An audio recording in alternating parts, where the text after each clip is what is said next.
Aujourd'hui, Jean-Marie profite du beau temps pour faire une petite balade. Geneviève, elle, rejoint son groupe de danse folklorique comme chaque semaine. Pour ces personnes, les activités quotidiennes sont un peu différentes. Régis rend visite à son épouse à la maison de repos, Marc, quant à lui, participe aux activités du centre de jour, et l'aide familiale est venue chez Geneviève. La maladie d'Alzheimer impose des changements, et ce dès les premiers symptômes. Pour ces personnes, un accompagnement adapté est nécessaire et est d'abord apporté par l'aidant. Un bon accompagnement, je définirais ça comme un accompagnement où la personne se sent aussi valorisée que possible et en sécurité.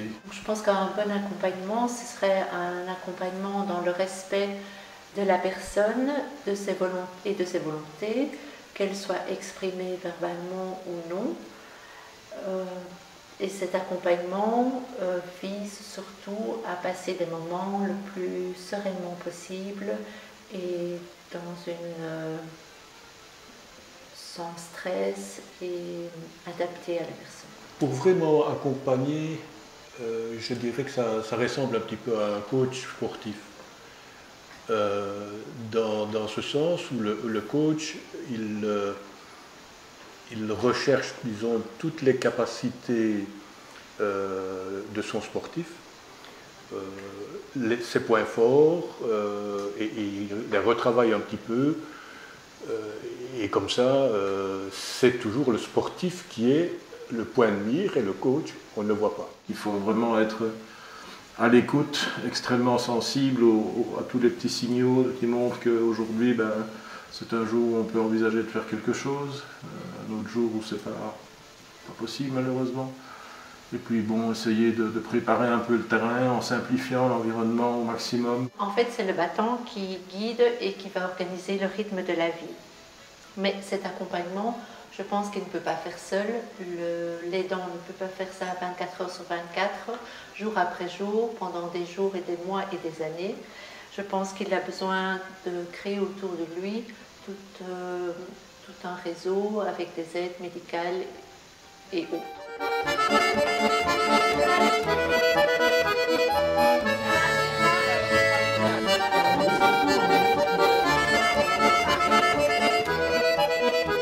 Depuis le diagnostic de la maladie de mon époux en 2015, toute notre vie a changé. Donc on a fait une adaptation d'abord du milieu de vie. On a décidé de quitter notre maison et d'aller en appartement. Mon mari a son petit coin dans la chambre avec la télévision, donc c'est là qu'il est le mieux. Et quand il rentre, eh bien je l'accueille ici à l'appartement et puis alors je l'installe là-bas. Il faut évidemment que tout fonctionne parce que s'il n'y a pas de télévision comme hier soir par exemple, c'est une grande catastrophe. Et puis dans toute la journée en fait se déroule en fonction de lui. Donc il a son rythme le matin, il faut l'accompagner, il faut faire les choses dans l'ordre. Par exemple si je fais sa toilette avant de déjeuner, ce n'est pas comme ça que ça se passe. Donc il faut vraiment que tout puisse se faire à son rythme et pas bousculer parce qu'on doit partir plus tôt ce jour-là. Mais même si on doit partir, il faut qu'il y ait le temps pour faire toutes les choses et dans l'ordre comme d'habitude. Il faut s'adapter tout le temps. Donc au début, juste après le diagnostic ou même avant le diagnostic, parce qu'il y a des choses qui sont à gérer avant que le diagnostic ne soit posé, on essaie de trouver des occupations pour essayer que la personne soit la plus autonome possible. Au début, mon épouse allait encore seule à la gymnastique 2 fois par semaine. Elle a essayé d'aller marcher avec des groupes d'amis, donc ça se passait relativement bien. Et puis bon, ça est devenu un peu compliqué, les gens marchaient trop vite pour elle. Le rythme des exercices à la gymnastique devenait difficile à suivre. Il a fallu essayer de s'adapter, de trouver des activités alternatives, d'être plus présent avec elle qu'au début. Les premières choses que j'ai mises en place au niveau de la maison, c'est tout d'abord créer le moyen d'avoir de la musique tout le temps, partout, et de n'importe quel type de musique. Donc j'ai acheté ces deux petits baffles-là, et j'ai créé des clés USB avec différents types de musique. L'autre chose qui a été, c'est l'achat du GPS pour les seniors, qui est quand même assez pratique. Et enfin, le monte-escalier. Il me semble que j'ai remarqué qu'après chaque fois, quand il y a eu un voyage comme ça, il y avait une évolution dans sa maladie, ou peut-être que ça lui donnait tellement de stress qu'après, il en souffrait plus qu'autre chose. Donc je pense que nous ne partirons plus beaucoup, enfin, ou peut-être des journées, des petites choses. Bon, la maladie évoluant, Anne a commencé à avoir des problèmes d'hallucination. Et la vie à la maison devenait impossible parce qu'elle renversait le cas du malade. À son idée, c'était moi qui étais malade, c'est moi qui ne pouvais plus conduire parce que je n'avais plus une perception visuelle correcte et je n'arrivais plus à gérer au jour le jour. Donc il a fallu passer par une phase d'hospitalisation, à la suite de quoi des examens ont été faits et la recommandation des médecins était de la placer en maison de repos. Les éléments qui sont plus des éléments avec des personnes, outre les activités qu'on a au niveau de ENEO, hein, donc le chant, la cuisine, la danse, etc.,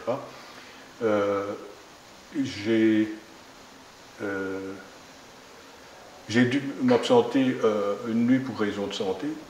Et comme tout ça était programmé, donc j'ai demandé à avoir une aide familiale pour s'occuper pendant mon absence, ainsi que nos enfants. Et donc j'ai découvert ce qu'était une aide familiale. Et ça, c'est vraiment très, très enrichissant et disons, ça amène un petit peu de baume. Elle est attentive, elle est elle est parfaite. Comme je travaille certains jours, je ne pouvais plus le laisser du matin au soir, les journées étaient trop longues. Donc il a été dans un centre de jour, 2 jours par semaine, puis 3 jours, et puis 5 jours. Et puis le centre qui était assez occupationnel et très bien au début parce qu'il avait encore besoin, il aimait encore faire beaucoup de choses, s'est révélé moins adapté, qui n'était plus adapté à ses besoins parce que justement il n'avait plus, tout à coup, il n'avait plus besoin d'être stimulé tout le temps, il avait envie peut-être de ne rien faire ou de participer moins. Donc on a dû changer et maintenant il est donc dans un centre de jour, dans un rentou. On a organisé un service d'aide au transport depuis Malmedy à Theux. Et c'est avec une camionnette que nous faisons le trajet tous les mardis et tous les jeudis. À Theux aussi, on est une trentaine à peu près. Et alors on joue à 30 pour faire des jeux de cartes ou bien discuter ou organiser une marche ou d'aller au lac de Warfa. Une maison de repos à 57 ans, c'est quand même pas simple. Là où elle est très bien encadrée. Le cadre est très beau, le bâtiment est tout neuf, très clair, le personnel nickel. La difficulté sont les autres résidents qui, je pense qu'il n'y en a pas un seul qui ait moins de 80 ans. Donc c'est un groupe de 15 résidents.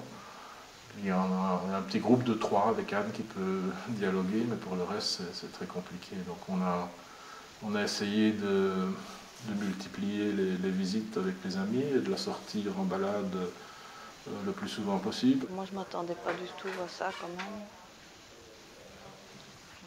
Bon, ça y est, c'est comme ça, on ne sait plus ni changer.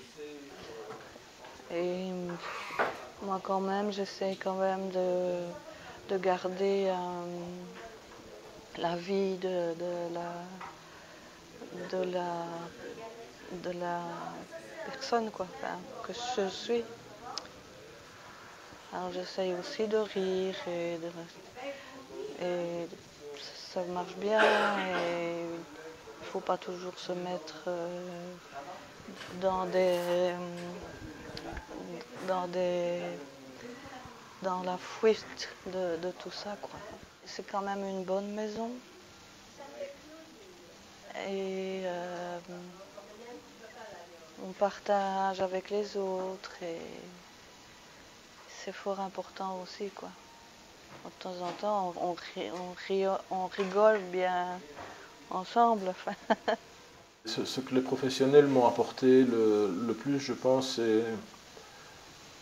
c'est une vision un peu hélicoptère de la situation, parce que quand on est proche aidant, on est tellement né dans les problèmes au jour le jour et avec un très court terme, parce qu'on essaye de bien finir la journée et de passer une nuit et on verra le lendemain comment ça se passe.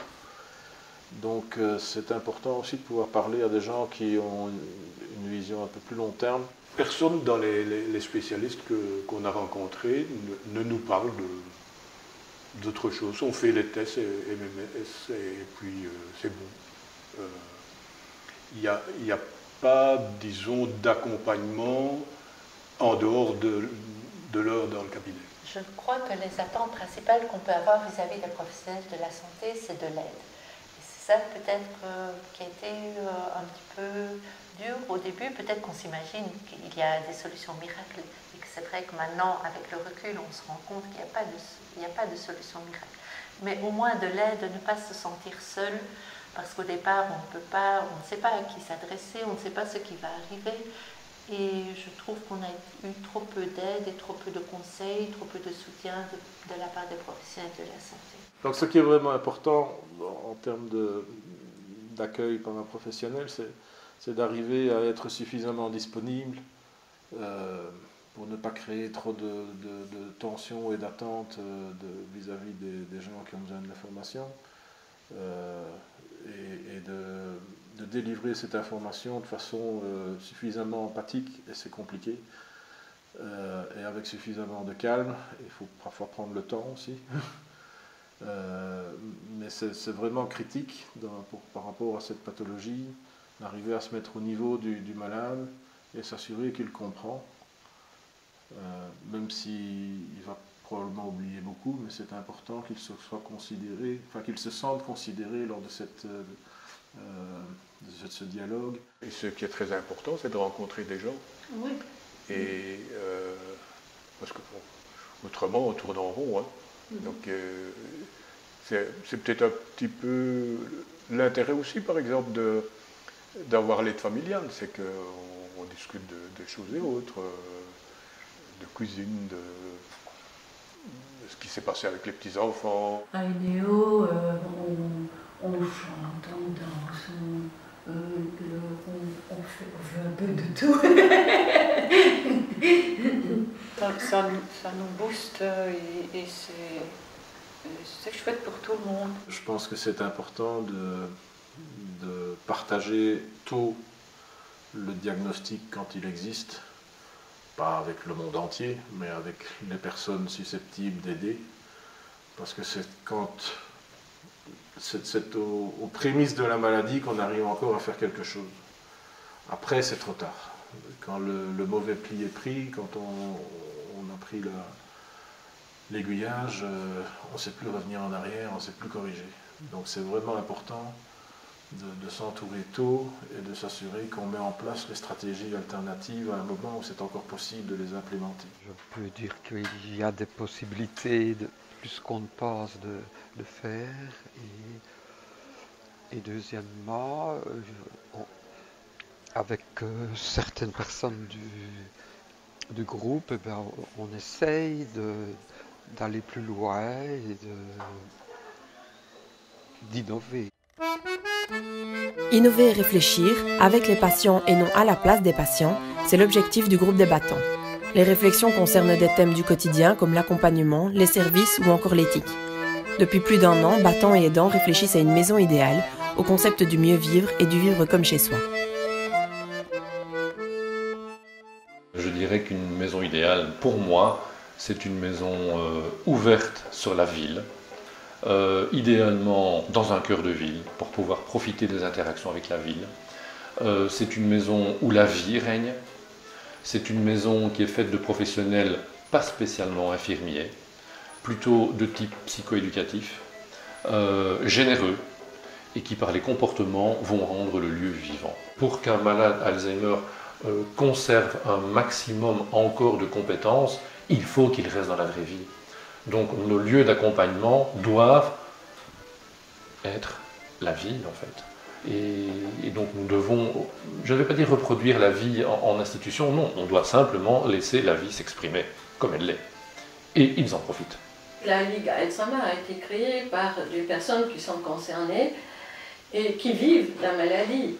La maladie, c'est quelque chose, c'est un long fleuve, pas toujours tranquille, et qui amène des changements, et donc finalement l'accompagnement dans le changement et la raison même de l'existence de la Ligue, ça se fait sous différentes formes, mais en fait le message de cet accompagnement, c'est de dire vous n'êtes pas seul.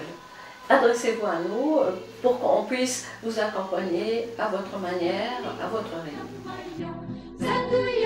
Kamalina, Kamalina,